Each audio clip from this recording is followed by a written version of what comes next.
இன்னைக்கு இஃப்தாருக்கு ரொம்ப ஜில்லான, ரொம்ப ஹெல்த்தியான பாதாம் கடல் பாசி எப்படி செய்யணும்னு பார்க்கலாமா? செய்றது ரொம்ப ஈஸி. இப்போ வந்து நான் 1 லிட்டர் பால வந்து நல்லா காய்ச்சி வச்சுக்கிட்டேன். அதே மாரி வந்து 10 கிராம் கடல் பாசிய வந்து நல்லா காய்ச்சி வச்சுக்கிட்டேன். இப்போ நம்ம வீட்லயே செஞ்ச வந்து பாதாம் மிக்ஸ் பவுடர் வந்து எடுத்துக்க. இதுலேருந்து ஒரு 3லேருந்து 4 ஸ்பூன் வந்து ஆட் பண்ணிட்டு, நல்லா ஒரு விக்ஸ வச்சு நல்லா மிக்ஸ் பண்ணிக்கிறேன் லம்ஸ் இல்லாம.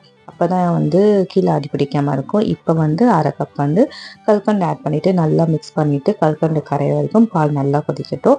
இந்த ஸ்டேஜ்ல நமக்கு கடல் பாசி வந்து நல்லா கரைஞ்சு வந்துருச்சு. இப்போ வந்து ஃப்ளேம ஸ்லோ பண்ணிட்டு, இப்போ நம்ம கடல் பாசிய வந்து ஆட் பண்ணிக்கலாம். ஆட் பண்ணிட்டு பால் வந்து ஒரு 5 நிமிஷம் வந்து கொதிக்க விடலாம். அப்பதான் வந்து கடல் பாசில வந்து கொஞ்சம் கொஞ்சமா எதனாச்சும் கரையாம இருந்துச்சுன்னா, அதையும் வந்து முழுசா வந்து கரைஞ்சிடும்.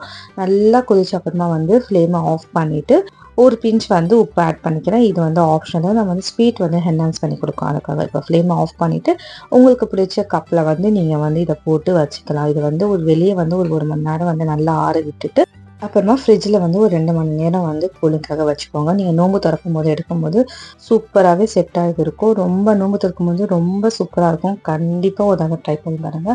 இந்த பாதாம் பவுடர் ரெசிபி உங்களுக்கு தேவைன்னா, நம்மளுடைய சேனல்ல ரம்லான் ப்ரீ ப்ரிப்பரேஷன் வீடியோ இருக்கு. வேணும்னா வந்து நான் ரிலேட்டடா இதோட லிங்க் தரேன். கண்டிப்பா ட்ரை பண்ணி பாருங்க. தேங்க்ஸ் ஃபார் வாட்சிங்.